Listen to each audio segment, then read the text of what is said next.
बात करने वाले हैं एक ऐसी पवित्र ध्वनि की, एक ऐसे मंत्र की, जिसने सोशल मीडिया पर सच कहूं तो धूम मचा रखी है। ये एक बहुत पुराना मंत्र है, लेकिन आजकल ये वायरल हो गया है। तो चलिए, आज इसी में थोड़ा गहराई से उतरते हैं। हाँ, यही वो मंत्र है। यूट्यूब शॉर्ट्स, इंस्टाग्राम रील्स, हर जगह ये सुनाई दे रहा है ना। इसकी धुन भी इतनी कैची है कि बस जुबान पर चढ़ जाती है। पर क्या कभी सोचा है कि इसका असली मतलब क्या है? ये जो शब्द हैं, इनका अर्थ क्या है? आज हम इसी रहस्य से पर्दा उठाने वाले हैं। अच्छा, तो इस मंत्र को पूरी तरह से समझने के लिए ना सबसे पहले ये जानना जरूरी है कि ये आखिर किस देवता के लिए है, किसकी स्तुति में है। और इस मंत्र के केंद्र में है भगवान गणेश। जी हाँ, बिल्कुल। ये पूरी की पूरी प्रार्थना, इसका हर एक शब्द, हर ध्वनि, सब कुछ हिंदू देवता गणेश का आवाहन है, उन्हीं को समर्पित है। लेकिन सवाल ये है कि क्यों? ऐसा क्या खास है? चलिए, इसी को जानते हैं। देखिए, गणेश जी को आरंभ के देवता कहा जाता है, मतलब द लॉर्ड ऑफ बिगिनिंग्स, और साथ ही विघ्नहर्ता। ये शब्द तो हम सबने सुना ही है। इसका मतलब है बाधाओं को, मुश्किलों को दूर करने वाले। यही वजह है कि उन्हें उस देवता के रूप में पूजा जाता है जो किसी भी नए काम, कोई भी नया वेंचर हो, उसके लिए रास्ता साफ करते हैं। और इसीलिए लाखों करोड़ों लोग कोई भी नया काम शुरू करने से पहले सबसे पहले उन्हीं का नाम लेते हैं, उन्हीं का आवाहन करते हैं। और यहाँ एक बहुत दिलचस्प बात है।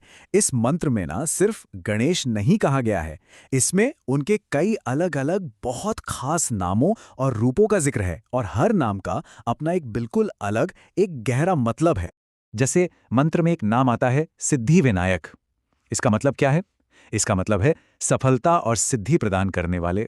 तो ये जो नाम है, ये असल में गणेश जी की उस शक्ति को इन्वोक करता है, उस शक्ति का आवाहन करता है जो हमें सफलता दिलाती है। तो सोचिए, जब कोई इस नाम का जाप करता है तो वो असल में अपने गोल्स में, अपने लक्ष्यों में कामयाबी के लिए प्रार्थना कर रहा होता है। फिर मंत्र में अष्टविनायक का भी जिक्र आता है। इसका अर्थ है 8 पवित्र रूप। ये असल में भारत के महाराष्ट्र में एक पूरी तीर्थ यात्रा है, जहां गणेश जी की 8 बहुत खास ऐतिहासिक मूर्तियां हैं। तो ये नाम गणेश जी के अलग अलग दिव्य रूपों और उनकी हर जगह मौजूदगी को दिखाता है। कमाल है ना? और फिर एक और नाम है मंगल मूर्ति। इसका मतलब है शुभता का प्रतीक।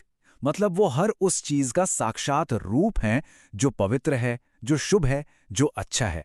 तो जब हम उनका आह्वान करते हैं तो एक तरह से हम अपने जीवन में शुभता और अच्छे भाग्य को, गुड फॉर्च्यून को इनवाइट कर रहे होते हैं। तो ठीक है, हमने अलग अलग नामों के मतलब तो समझ लिए। अब बारी है मंत्र की उस लाइन की जो सबसे ज्यादा दोहराई जाती है, जो इस पूरे मंत्र का दिल है। चलिए अब उसे डीकंस्ट्रक्ट करते हैं, उसे तोड़कर समझते हैं कि वो बनती कैसे है। ये लाइन है ओम गंग गणपतये नमो नमः। चलिए इसे एक एक करके तोड़ते हैं। सबसे पहले ओम। ये तो ब्रह्मांड की सबसे पहली प्राइमोरियल साउंड है, सृष्टि की आवाज। फिर आता है गम।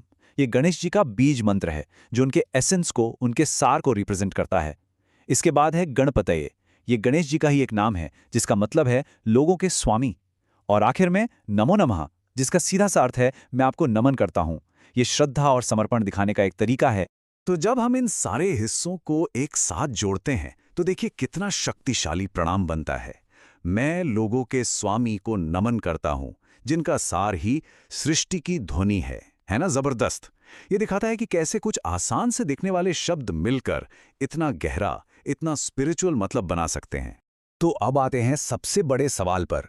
आखिर ये इतनी पुरानी प्रार्थना आज एक वायरल साउंड कैसे बन गई? मतलब इसका जो इतना गहरा प्राचीन अर्थ है, वो इसकी आज की पॉपुलैरिटी से कैसे जुड़ता है? चलिए पता लगाते हैं। देखिए, इसकी टाइमलेस अपील के पीछे ना कई वजह हैं। एक तो इसका स्ट्रक्चर बहुत सिंपल और रेपिटेटिव है, तो इसे सीखना बहुत आसान हो जाता है। दूसरा, जब इसे लय में गाया जाता है तो एक शांति और फोकस वाली फीलिंग आती है। तीसरी और बहुत ज़रूरी बात, ये हम सबकी एक यूनिवर्सल डिज़ायर, यानी सफलता पाने और बाधाओं को हटाने की जो इच्छा है, उससे सीधे कनेक्ट करता है।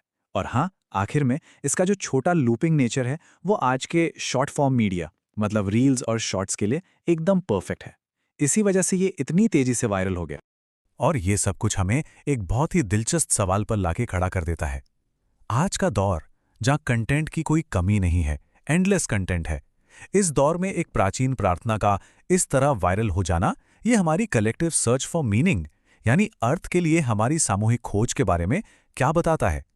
शायद यही कि टेक्नोलॉजी और मॉडर्निटी के बावजूद हम सब कहीं ना कहीं